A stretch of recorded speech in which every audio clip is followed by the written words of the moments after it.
phone and nobody else present kind of Welcome thing. to the glamour of showbiz. Yes. Okay, we're ready. Cool. I suppose just dive in, really. Yeah, go on. In the Q&A, you mentioned the script was good. So from a British writer's point of view, what is it as an actor, you're looking for in scripts? Sort of what's your criteria that makes you... For me, I mean, well, for a start, the criteria is, am I allowed to read it? Am I allowed to be in it? Like, there are good scripts in England all the time, which I get to find out about through Netflix or Blockbusters or download them on iTunes. But in terms of reading them before they've been made with some other fucker playing the role, that's one criterion. Okay. So I haven't played a major part in a British film since 1996. Yeah, that's what I thought. I thought, given it's not since 96, it's sort of... So what was it then when you got hold of this then? My point is that this is the one I got hold of. I haven't been offered anything since then. Right. That's why I'm in America. If I could have...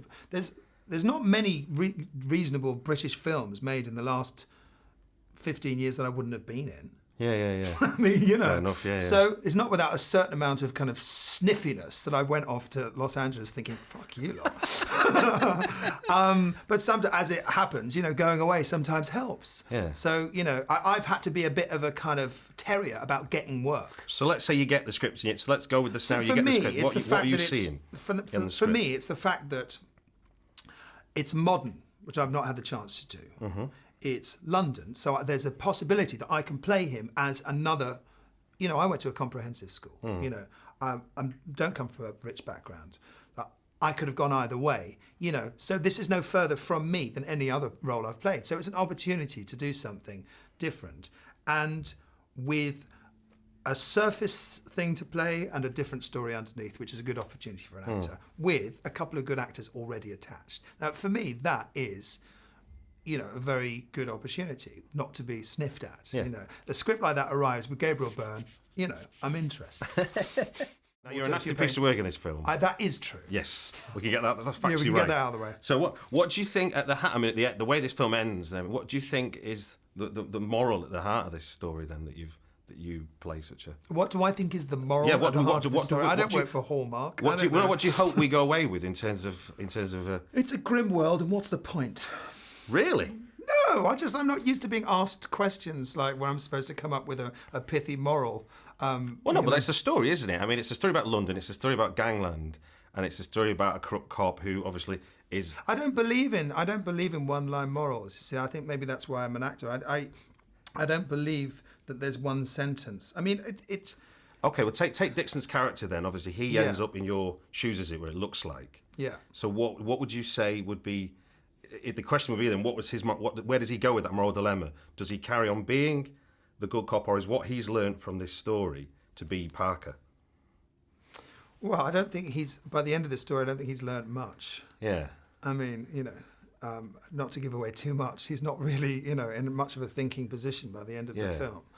But no, I don't think he's someone that would learn. I think he's someone that has, you know, life can teach you the wrong lessons. I mean, you know, I believe that Parker is someone who, and it's not covered in the script, this is what I think. I think he's someone that grew up in a relatively normal suburban family and drew his own conclusions from seeing people be screwed over by living decent lives. And that, combined with the person that he naturally was at birth, has produced someone who is thoroughly amoral and believes in just getting exactly what he wants. Now, you know, what you want is a difficult thing to decide. He's decided it is, you know, boat drinks, some other... I mean, that's the fascinating part of the film, I think, that we arrive and Parker's already poisoned, isn't he? It's just a matter of finding out. Yeah. He doesn't become that in the No, film. I don't believe I don't believe he was somebody who joined the police force as a big, open-hearted kind of, oh, what a wonderful world. I think by the time he was 14, 15, he was pretty much formed. It's just been incrementally a matter of finding out how much he can get away with and getting more and more poisoned by it. If we could speculate then, in a parallel universe, Parker kills everyone at the end. Yeah, in a parallel What does he do next with £47 million well, in bonds? he goes and fucks it up. Yeah. But, you know, he gets on a plane, he goes and he goes to Brazil and he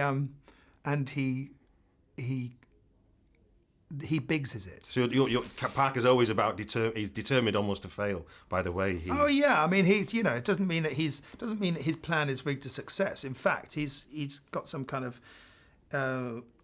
he's got this big idea that he's gonna live the high life in some island somewhere else. He's gonna leave it all behind. I don't know if that's possible to do that. It certainly doesn't work in his case. One last question then, while we're on the countdown here.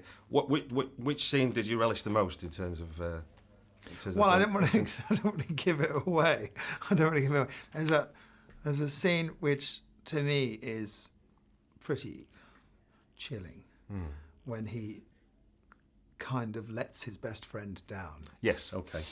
I know where you're going. I know where you're going. Yes. And that to me, when I read it, was just like, I thought, how do you do that? And so that I don't want to say I relished it. I tell you. But that was the one I kind of. I don't know if I looked forward to it, but it was interesting. Bit get car to that point, wasn't it? Especially given the scene as well. Exactly. It's not without its references. Yeah. Okay. Well, look, I think. All right. Nice one. Well, thank you very much for your time. Cheers. Bye-bye. Great.